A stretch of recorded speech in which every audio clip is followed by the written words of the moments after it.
Hi, I'm Keith Decent, and we're going to make this electric guitar out of some stuff, an epoxy. We're going to put some stuff in epoxy, and we're going to make a guitar.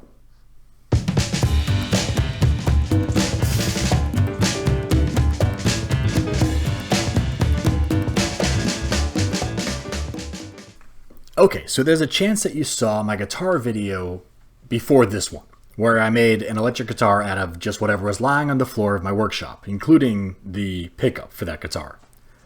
Some of you may have left some very mean comments, but we're going to let bygones be bygones, and we're just going to push on with this video right here. So what I'm going to do is I'm going to inset these reclaimed barn beams into the body of the guitar and pour epoxy over the whole thing, using this aluminum flashing as a mold, and this I don't know what it's called. It's tuck tape. It's called tuck tape. It says it right there on screen. Tuck tape is great because one side is really, really sticky and sticks to everything, and one side is not sticky and sticks to nothing. Now, I'm using the top of one of those under bed shoe container Tupperware things, like the Tupperwares you put your shoes in to keep your shoes fresh. I'm using the top of that as the bottom of the mold, and I'm using some hot glue around the bottom of that in order to seal it all up and make it all epoxy tight. And that was a terrible idea, but I'll explain that in a minute. It'll come up, trust me. The first layer I'm pouring here is got this pigment in it called Ghost Blue Pearl by Black Diamond Pigments. I was at a maker get-together, and there were free samples of it, and it looked cool, so I grabbed it. It kind of looked like drugs in a bag, but it wasn't drugs, it was epoxy pigment. As I go pouring multiple layers into the mold, I am going to use a torch to pop all the bubbles in between. That's a pro move right there. But also, I'm going to use less and less pigment as I get further and further up the guitar. First, I have to demold this thing, which actually bakes the bottom of the mold because epoxy, in its two-part form, undergoes an exothermic reaction when it cures, which means that it heats up a lot, and it just deformed the glue and that bottom part of the mold, and was just a whole thing I had to deal with later. But let's just enjoy me trying to get all this tape off of this guitar body instead of becoming...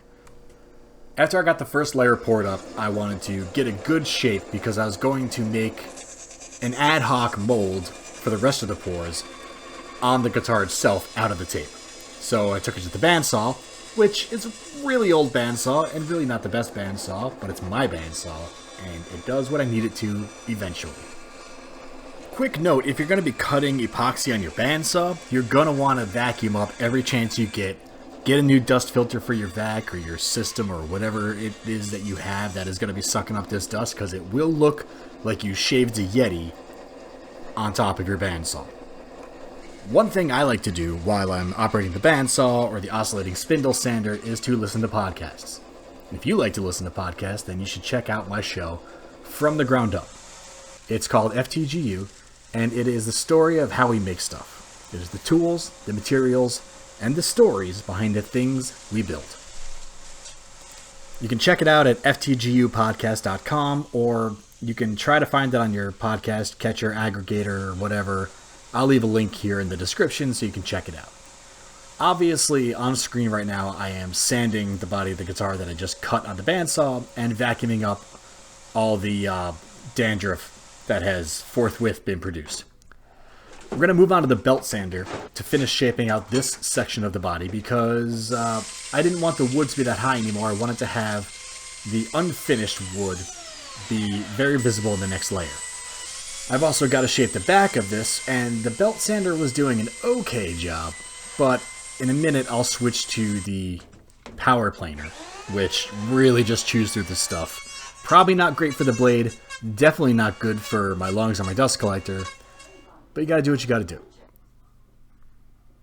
The next few layers of the pours of this guitar body are going to be done with this ad hoc, I don't know what to call it. Is it a mold? It's just tape and plumber's putty. Does that count as a mold? If it counts as a mold, it's a mold. If it doesn't, then I don't know what to call it. Either way, the plumber's putty acts as a barrier to stop any epoxy that might heat up the adhesive or get past the tape from going out of the bottom of this pour, and then you fold over a little bit on top to make it sure that the sticky side of the super sticky tape isn't going to stick to your wet epoxy. Now, as I said before, this layer has a little bit less pigment in it, and I'm going to keep going a little bit less and a little bit less with thin pours until the whole thing is as thick as I need it to be a guitar body. Now it's a tough line to toe when you're talking about an epoxy guitar body, because epoxy is very heavy, and guitar bodies you don't really want a very heavy guitar body. So I have to make it thick enough where all the parts, pieces, and hardware can securely attach the whole guitar together, but also thin enough where it's not going to, give the old man back just playing it a couple times. So a few more pours and a little more evening out and a little more swishing around, and eventually we're going to have our guitar body. Torch it again to pop the bubbles, and this is really a standard epoxy video. There's not a whole lot of new stuff here. Even though I used a disgusting amount of tape, the epoxy somehow got in between the layers in certain places and made it very difficult to take off. So as I unwrap this Christmas present from Satan, I'm going to tell you about the guitar kit that I used to make this guitar. On my last build, I did everything from scratch, including the neck and the headstock and the electronics, except for the stuff I couldn't make, like the tuners and the knobs. On this one, I got a guitar kit from Tim Sway of New Perspective Music. And holy crap, what a difference. So the kit comes with everything you need except the body to build a guitar. You can get it with the pickups. I had my own pickup, but you can get it with pickups. It's got all the electronics, all the hardware, a neck and a headstock combination that you can customize, and all these templates to cut it all out and lay it all out properly. And Tim, the guy who makes the kits, does a really fantastic job with the instructions, and also he has videos about each part of the process and how to go through it with tips and tricks. Honestly, I don't think I would have had a successful guitar like I did if it wasn't for the kit and all that stuff. And I'm not just saying this. If it was terrible, I would say nothing. I would just make a video and be like, look how cool I am about guitars. But if you want to build a guitar, get a kit from New Perspectives Music. That's all I'm saying. So these detailed pieces of wood, like the veneer for the headstock that I'm cutting out right now, they come from a historic ship called the Sloop Woody Guthrie, which was actually built by Pete Seeger, and it was his personal boat for a while. It has a mission about traveling around and telling people about the environment and showing people the beauty of nature. The funny part about this whole thing is that I'm building a guitar out of wood from a ship built by a guy famous for playing guitar, named after a guy famous for playing guitar who's also named after wood. Let that sink in for a minute there. So these wood veneer pieces are white oak, which is beautiful, but when you cut it down thin enough, it gets a little flaky and a little weird because it's reclaimed. So I'm giving it a light coat of epoxy as a strengthening finish. I also took some of the epoxy and put it into children's medicine cups. Like when you get cough syrup for kids, and it comes with that little measuring cup? Or I guess it comes like that for adults too. But these ones were for kids. They're made of HDPE, which does not stick to epoxy. So, I took leftover epoxy from the pours, because there's always a little bit of leftover epoxy, stuck a little wood in there, put it in the cups, because I thought to myself, hey self, later, you might want to use this for something. And I did. I'm using it for knobs. And here's a little killer fact for you. No matter how rough the finish on your epoxy is, you just sand it as best you can, and you can spray it with glossy clear coat, and it'll clear itself up again. And what I'm doing now is called a toner transfer using acetone. You can look that up on your Googles, and somebody will explain it to you better than I can in the 4 seconds that this is going to be on screen. This little section where the neck is going to slot in on the back of the guitar here, there wasn't enough material to make a strong connection. So what I'm doing here is sandwiching a thicker piece of reclaimed wood with some plumber's putty around it, and I poured epoxy reservoir right there and stuck it down. So it's kind of like an epoxy wood sandwich, and then later on I took all that plumber's putty out and filled a little bit more epoxy in around the edges. Not much to say about this except that I'm using a lot of clamps to glue the headstock veneer on and then sanding it flush. You're welcome. I mean, so much of this is self-explanatory. Honestly, I could explain what I'm doing here, but the guitar templates from the kit make it really obvious. I'm putting in all the holes for the tuning pegs, which also came with the kit. And I know I've mentioned the kit a lot, but honestly, the main point of this video was to focus on the body of the guitar, and that's really where my favorite parts are and where the innovation of the design came in. And The kit just enabled that. It made me not have to get hung up on the details. It's kind of like paint by numbers, but you get to paint your own painting, you know? And I love little editing shots like this right here. Just like when you have a sequence like this and you go cut, cut, cut, cut, cut, and it goes all the way down in a row to this visual line of quick cuts. I love doing stuff like that. I took some liberties from the kit and made my own electronics cover inspired by the switch plates from Fender Squiers. They have that kind of long chrome strip with the rounded edges. I moved it to a different place on a guitar. I made it out of wood. I think it looks really great. And in order to achieve that, I made my own router template very carefully with the router freehanding it and the sander, and used that to route the slot in the front of the guitar where I wanted to put the switch cover.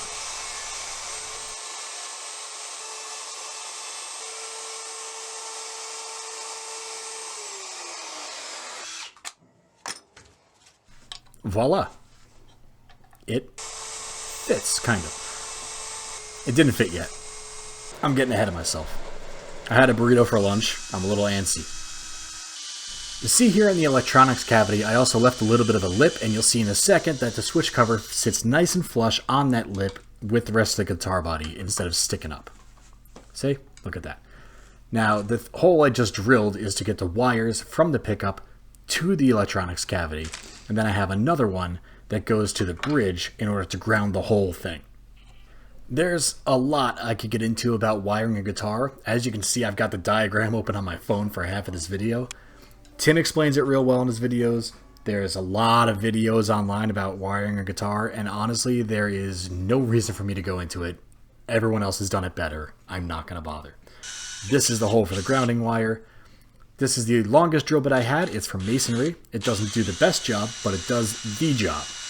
Now you can see the holes that I'm drilling through the guitar, which is not exactly a look I wanted. I did not want these weird frosty white tubes going between the electronics.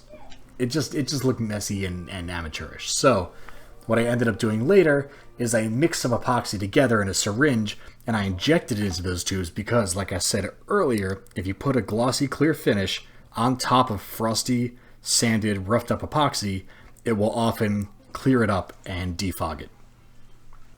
These screws that hold the neck to the body are very long and need to be very secure. So I put them through that wooden epoxy sandwich that I made earlier, and they held tight and they held true, and they haven't come off yet. And I've been playing this thing, so it's a good time to mention that I'm doing the voiceover about 8 months after I built the guitar, which is why I'm just kind of all over the place. See, yeah, this is the part with the tubes, the syringes full of epoxy that I was talking about a minute ago. Would you look at that? That's a neat trick.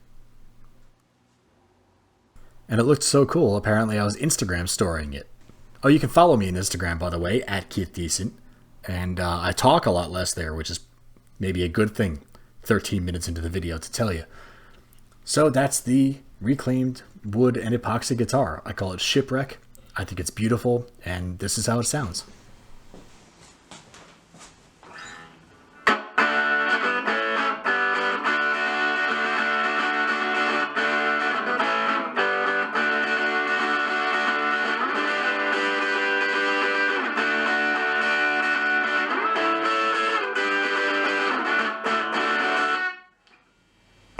So yeah, if you liked it, like it. If you love it, subscribe. Check out my back catalog. I've got lots of stuff that I've built, including other guitar type things.